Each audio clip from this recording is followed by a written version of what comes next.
Oke guys, Assalamualaikum warahmatullahi wabarakatuh. Salam sejahtera, salam sehat untuk kita semua. Salam argumentasi. Oke, pada video kali ini saya akan sedikit membahas mengenai kisah Nabi Musa yang tidak sengaja membunuh seseorang. Ya, nah seseorang ini adalah dari kaumnya Firaun ataupun pasukannya Firaun, prajuritnya Firaun ya guys. Dia namanya Fatun. Nah, kala itu dia sedang memukuli seseorang Bani Israel yang bernama Samiri. Yang kita tahu sebelumnya bahwa Samiri ini adalah orang yang awalnya taat kepada Nabi Musa. Dia beriman kepada Allah. Nah, tapi entah kenapa kemudian dia melakukan suatu kesalahan dan dia melemparkan sesuatu yang menurut riwayat itu adalah bekas pijakannya kuda dari malaikat. Ya, kayak gitu. Dilemparkan. Samiri berdoa kepada Nabi Harun untuk menjadikan sesuatu, maka jadilah patung yang berbentuk sapi. Makanya disebut kisahnya itu adalah lembu Samiri ya. Nah, kisah ini itu tercantum dalam Al-Qur'an surat Al-Qasas ayat 15. A'udzubillahi minasyaitonirrajim. Bismillahirrahmanirrahim. Wa dakhalal madinata ala hini ghaflatin min ahliha fawajada fiha rajulaini yaqtatilan hadza min syi'atihi wa hadza min aduwwihi fastaghathahu alladhi min syi'atihi 'ala alladhi min aduwwihi fawakazahu Musa faqada alaih qala hadha min amali syaitan innahu aduwwum mudillum mubin. Al-ayah, yang artinya dia Musa masuk ke kota ketika penduduknya sedang lengah. Dia mendapati di dalam kota itu dua orang laki-laki yang sedang berkelahi. Seseorang dari golongannya Bani Israel dan seorang lagi dari golongan musuhnya yaitu kaum Firaun ataupun Fatun. Orang yang dari golongannya meminta pertolongan kepadanya untuk mengalahkan orang yang dari golongan musuhnya. Musa lalu memukulnya dan tanpa sengaja membunuhnya. Dia berkata, ini termasuk perbuatan setan. Sesungguhnya dia adalah musuh yang jelas-jelas menyesatkan. Nah, jadi dalam ayat ini, surat Al-Qasas ayat 15 ini, kala itu Nabi Musa masuk ke suatu kota. Dan beliau mendapati dua orang laki-laki pemuda yang sedang berantem. Namun prajurit Firaun ini yang bernama Fatun itu mendominasi pertempuran itu, mendominasi pertarungan itu, yang sehingga pada akhirnya orang yang dari Bani Israel yang bernama Samiri itu meminta pertolongan kepada Nabi Musa, minta tolong kepada Nabi Musa untuk mengalahkan musuhnya. Mungkin pada waktu itu memang Firaun adalah salah satu dikatakan musuhnya Nabi Musa, sehingga prajuritnya pun pasti akan mengikuti perintah Firaun untuk melakukan hal yang tidak diinginkan atau pasti menzolimi Nabi Musa dan pengikutnya. Dan terjadilah perkelahian ataupun terjadilah penyiksaan Fatun terhadap Samiri. Sehingga pada waktu itu Nabi Musa menolong Samiri mengalahkan Fatun ataupun prajurit Firaun ini. Dan tidak sengaja ketika Nabi Musa memukul, pukulannya Nabi Musa ini membuat nyawa Fatun ataupun nyawa prajurit Firaun ini menghilang atau dalam tanda kutip secara ekstrimnya terbunuh. Nah, kayak gitu ya. Dan di ayat selanjutnya, ayat 16 dan ayat 17 itu menceritakan bahwa Nabi Musa menyesali perbuatannya, memohon ampun kepada Allah Subhanahu wa taala. Dan di situ Allah mengampuni Nabi Musa. Nah, jadi begini guys, yang ingin saya sampaikan, yang ingin saya argumentasikan adalah kita sebagai umat muslim jangan serta-merta menelan bulat-bulat mengenai tafsir daripada ataupun pengertian daripada ayat tersebut. Jadi begini, jangan diambil sisi negatifnya atau jangan kita memahami ataupun meyakini kisah membunuhnya saja. Kayak gitu. Karena secara tidak langsung ketika kita meyakini mengenai bahwa Nabi Musa ini membunuh, itu akan sangat fatal guys. Kenapa sangat fatal?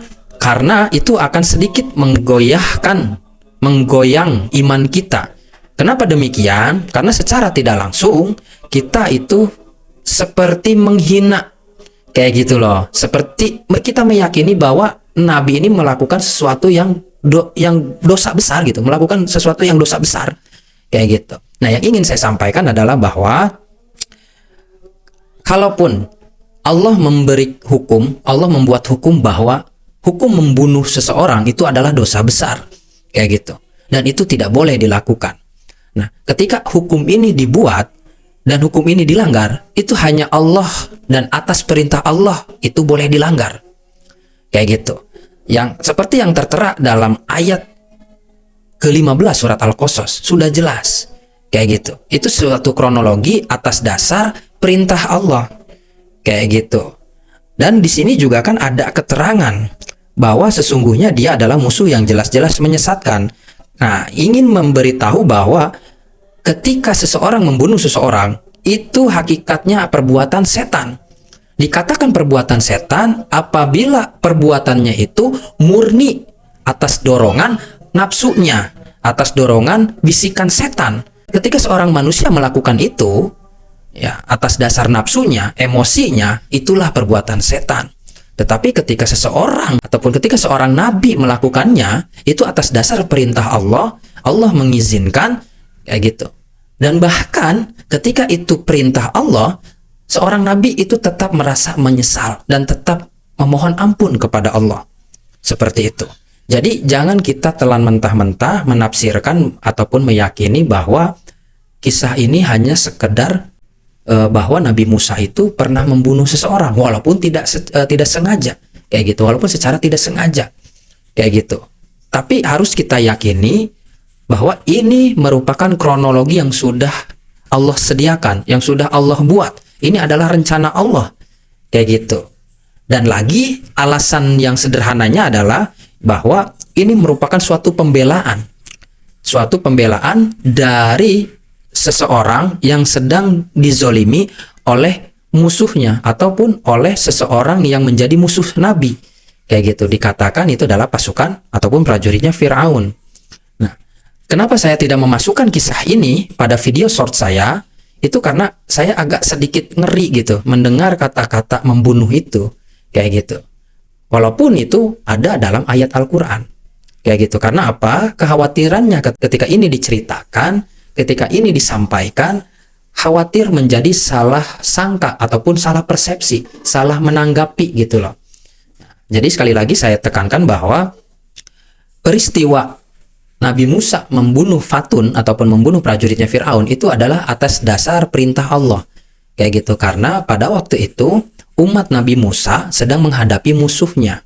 Seperti halnya ketika para nabi di medan perang memerangi orang yang memeranginya. Kayak gitu. Artinya, para nabi berperang itu karena diperangi. Ada perintah untuk melawan, ada perintah untuk mempertahankan keyakinan. Kayak gitu. Tanpa ada perintah itu, tanpa ada wahyu untuk melawan, maka para nabi itu tidak akan berperang. Kayak gitu. Ketika sudah ada perintah, baru para nabi ini akan melakukan sesuatu yang membela diri gitu loh. Maka terjadilah peperangan. Seperti itu. Mungkin secara sederhana, secara sekilas, mungkin sekilas itu seperti hal yang sepele. Tetapi ketika kita terus-terusan menelan mentah-mentah apa yang kita dapat, apa yang kita dengar, itu akan menjadi sesuatu yang bisa merubah keyakinan kita. Kayak gitu. Itu berbahaya untuk iman kita. Itu berbahaya. Seperti itu. Makanya kita harus mendasari suatu kisah ataupun kita harus mendasari suatu tafsir itu dengan keyakinan yang benar. Walaupun mungkin saya juga belum paham, belum tahu seperti apa keyakinan yang benar. Tapi setidaknya untuk menghindarkan diri kita kepada keyakinan yang salah. Kayak gitu. Nah, sekali lagi, bahwa apa yang dilakukan oleh Nabi Musa itu atas dasar perintah Allah. Seperti halnya peperangan para nabi. Oke guys, kan ini hanya sekedar argumentasi, bukan untuk menggurui dan lain sebagainya. Oke, tetap semangat. Semoga kalian sehat selalu. Jangan lupa like dan subscribe video ini. Salam argumentasi. Wassalamualaikum warahmatullahi wabarakatuh.